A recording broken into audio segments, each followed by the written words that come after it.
Bom dia, boa tarde, boa noite, boa madrugada. Vamos ao nosso segundo dia do nosso mini curso preparatório para a OAB.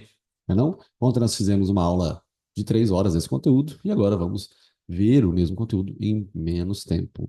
Tá? Eu estava aqui mostrando um pouco sobre as dimensões dos direitos humanos só para chegar até, né, uma situação de comentar sobre tributos, que é aquilo que ajuda a manutenir os direitos de segunda dimensão, que tecnicamente é a educação, a saúde, a cultura.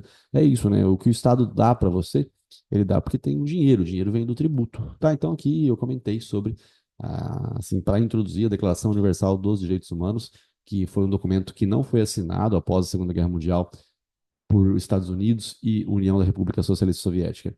Então, por não ter sido assinado a declaração, eles separaram e criou dois pactos, o Pacto Internacional de Direitos Civis e Políticos e o Pacto Internacional de Direitos Econômicos, Sociais e Culturais. É claro que eu fiz aqui só uma demonstração para tratar da igualdade. A busca pela igualdade, ela vem através, né, de quê? De prestação de serviço por parte do Estado. E aí, essa prestação de serviço por parte do Estado é com dinheiro. Esse dinheiro vem de onde? Vem da tributação. Contribuição de minoria, taxa, impostos, contribuições sociais e impostos residuais. Na contribuição social, eu joguei aqui que ela ajuda a manutenir a Seguridade Social. E a Seguridade Social tem Previdência, Assistência e Saúde. Olha que coisa interessante, né? A educação não está dentro da Seguridade Social. Depois, mais uma vez, reiterei aqui sobre os tributos, mas eu comentei sobre a competência tributária, né? No caso, a competência de impostos. Aí eu coloquei a União, o Estado, Distrito Federal e Município. Aqui tem o IPI, Imposto de Produtos Industrializados, Imposto de Exportação, Imposto de Renda, Imposto de Importação, Imposto Territorial Rural e Imposto de Operações Financeiras. Aqui cortou aqui, né, mas é o IOF. Esse é se escrever perito e fazer um risquinho do lado. Esses aqui são os impostos de competência da União, impostos de competência do Estado e impostos de competência do município, IPTU, ISSQN, ITBI. Para decorar aqui, o ITCM dele fica na competência dos estados, só juntar com o ICMS, M de M aqui, beleza? Depois eu reiterei aqui a logística das pessoas e dos seus órgãos, tá? E aí eu mostrei como é que você monta a administração pública indireta. Aqui em cima eu tinha mostrado nessa união, e ela pode fazer assim, outras pessoas, aqui são os órgãos da União, né? Legislativo, Executivo e Judiciário. Mas aqui tem pessoas aqui fora. Ela pode fazer pessoas, ela pode fazer criar outras pessoas. E aqui dentro nós temos, né? Olha só, a demonstração de como que se cria uma autarquia ou fundação pública, sociedade de economia mista e empresa pública.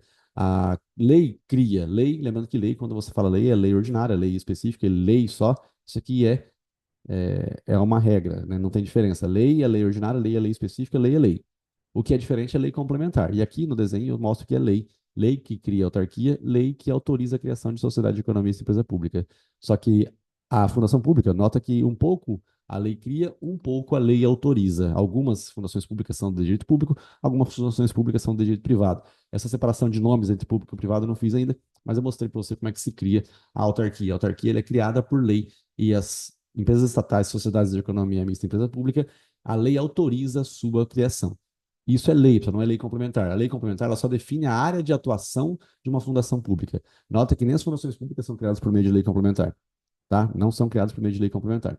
Depois, chegamos aqui na demonstração sobre quóruns, né, a quantidade de votos que você precisa fazer uma lei ordinária, uma lei complementar, uma emenda constitucional e uma súmula vinculante. Maioria simples, absoluta, maioria qualificada. Aqui eu mostrei um exemplo de lei complementar, coisas reservadas à lei complementar, por exemplo, o GECIR.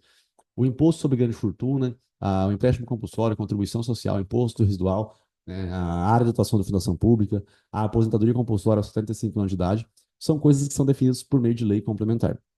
Eu tenho a pirâmide de Hans-Kelsen, no topo a Constituição Federal, abaixo tem as leis. Aí eu coloquei aqui, né, mostrei para vocês que a forma de votação de leis é diferente de forma de votação sobre a alteração da Constituição Federal. Olha só, a Constituição Federal se altera por meio de maioria qualificada, as leis por meio de maioria simples e maioria absoluta. Então a nossa Constituição, ela tem um modo de alteração diferente das próprias leis. Então é uma Constituição rígida, por isso que é rígida, tá bom?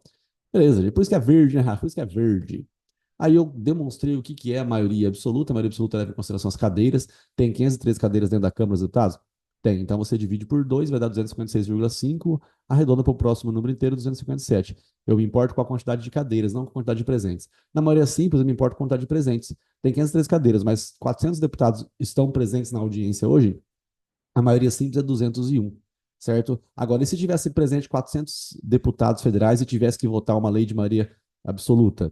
Não importa quantos deputados que tivessem lá, tinha que dar 257, certo? Maioria absoluta 257, maioria simples depende da quantidade de presentes. E maioria qualificada 308 votos. 2 turnos na Câmara dos Deputados, depois 2 turnos no Senado Federal, não vai para o presidente para sancionar ou vetar, porque aqui não passa pelo crivo do chefe do executivo, tá bom? Bom, depois eu reiterei aqui a logística de Constituição Federal, de leis e decretos. Veja, pessoal, que eu repeti bastante isso, então não é à toa. Se você acha fácil, veja se é fácil, mas veja repetidamente cada pedacinho ali, tá? É essa coisa que é importante pra caramba, essa introdução aqui no direito constitucional, direito administrativo, direito tributário, direito financeiro. Isso aqui é muito importante a gente prestar atenção. Se a gente não prestar atenção, não fica legal, ó. Constituição Federal, leis federais, Constituição Estadual, leis estaduais. Lei orgânica do Distrito Federal não é a lei, é a Constituição do Distrito Federal, assim como a lei orgânica do município não é uma lei, é a Constituição do município. Aí tem as leis municipais, leis distritais, toda essa estrutura lógica aqui. O guardião máximo da Constituição Federal, o Supremo Tribunal Federal. Tá? E eu mostrei as ações que você faz, né? Ação declaratória de constitucionalidade, ação direta de inconstitucionalidade, a DPF. Somente nessa logística aqui, a ADC só trata de conteúdos federais. Se tiver um problema no Estado, na Constituição do Estado, não é possível fazer uma ADC para dizer que aquilo está certo. Gente, a ação declaratória de constitucionalidade, só dizendo aqui, ela procura acabar com divergência jurisprudencial sobre um assunto. Algumas leis são entendidas como sendo inconstitucionais, mesmo depois de terem sido criadas. E outras leis não passam por esse tipo de dúvida. A Lei Maria da Penha, por exemplo, ela passou por isso. Ela foi criada e, após a sua criação, muita gente questionou se ela estava certa ou errada, se ela estava de acordo ou não com a Constituição Federal, que define que homens e mulheres são iguais perante a lei. Essa discussão ela parou porque o atual presidente o presidente da época ele fez a ADC. Ele fez a ADC e falou assim: não, a Maria da Penha está certa sim. Então, a ação declaratória de constitucionalidade ela procura acabar com conflitos jurisprudenciais, procura acabar com o converseiro de que a lei está certa ou está errada. Aí tem a ação direta de inconstitucionalidade, que é para falar que a lei não presta mesmo. Aqui eu só mostrei, né, o processo legislativo, começa na Câmara, vai para o Senado, retorna às vezes para a Câmara, né, depois vai para o Executivo para ele sancionar ou vetar. Se o presidente vetar, a maioria absoluta do Congresso derruba o veto. Mas eu só estava mostrando isso porque geralmente as leis passam por esse projeto, por esse processo legislativo, e depois de sancionada, ainda assim questiona-se a sua validade. É por isso que ainda assim é possível fazer ação declaratória de constitucionalidade. Caráter dúplice é porque se você faz a ADC e perde, automaticamente a lei é declarada errada, inconstitucional. Bom, gente, aqui só reiterei, né, a importância da ADC somente conteúdos federais, a ADI conteúdos federais e estaduais. Mostrei quem é que tem legitimidade para poder fazer a proposta dessas ações dentro do Supremo Tribunal Federal. E aí eu mencionei mesa da Câmara, mesa do Senado, mesa da Assembleia Legislativa, mesa da Câmara Legislativa. A mesa é isso aqui. Essas coisinhas pequenininhas não são mesas, né? Esses negocinhos que são comissões que estão presentes aqui, partidos políticos que estão presentes aqui. Né? A mesa é aquilo que senta presidente, vice-secretário, secretário de junta, tesoureiro. Bom, depois reiterei aqui, né, os 4 meses, as 4 pessoas, 4 entidades. Presidente, Procurador da República, Governador do Estado, Governador do Distrito Federal, Conselho Federal da OAB, partido político com representação no Congresso, aqui, ó. A representação no Congresso está aqui, nas cadeiras. Não é na mesa, mas tem aqui nas cadeiras. Às vezes o teu partido político não conseguiu compor a mesa, mas por ele estar presente no Congresso Nacional, você pode fazer, né, uma ADI. Entidade de classe de âmbito nacional, entidade dos médicos, dos engenheiros, dos arquitetos, tá? E confederação sindical. Aqui eu estava mostrando que a Constituição Federal que criou esses legitimados ativos para a propositura do controle no Supremo Tribunal Federal, e eu disse que as constituições estaduais elas também podem ter um rol diferente, tá? Beleza?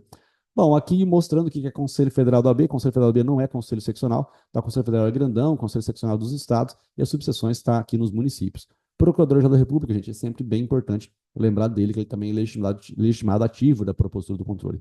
Aqui, mais uma vez, reiterando, né, dizendo para você que às vezes você acompanha a mesa, às vezes você não acompanha a mesa. O teu partido político, se ele não acompanha a mesa, mesmo assim é possível que ele faça uma ação, né, de controle de constitucionalidade, a DC, a DI, a DPF. Tá? Lembrando que o partido político tem que ter representação no Congresso Nacional na data da propositura da ação. É na data da propositura da ação, não é em outro momento, tá? Não precisa ser lá no final, quando o Supremo vai julgar. Se, por exemplo, o partido político fez a ação hoje, em 2024, ele tem representação no Congresso Nacional, mesmo quando for julgado lá em 2031 a ação vai ser julgada mesmo o partido político não tendo mais representação dentro do parlamento, dentro do Congresso Nacional. Aqui eu mostrei de novo os 444 e aí eu disse o que era pertinência temática, né? A Confederação Sindical dos Metalúrgicos, ela não pode tratar da extração da borracha, certo? Então, cada um cuida da sua própria vida.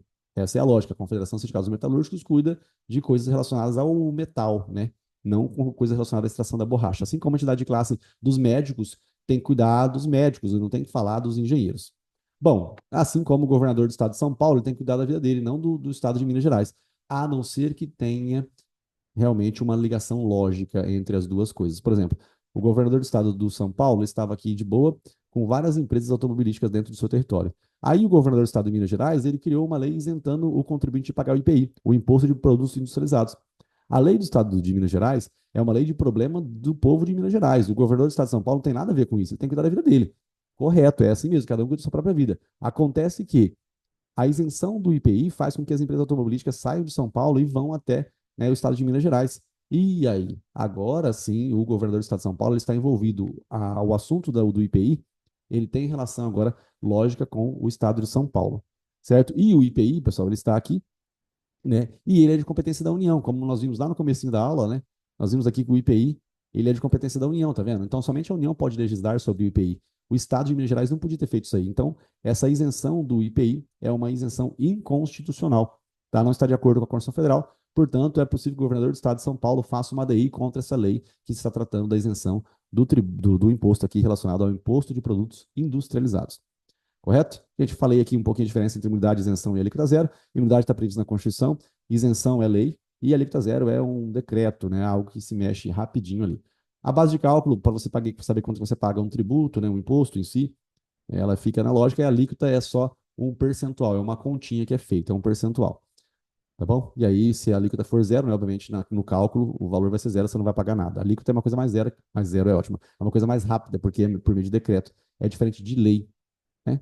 Bom, gente, mais uma vez reiterei aqui a imunidade entre os entes federativos. A imunidade, né? Cada ente federativo, são quatro entes federativos, União, Estado, Distrito Federal e Município, autarquias, fundações públicas, e existe imunidade recíproca entre eles, né? Eles têm imunidades.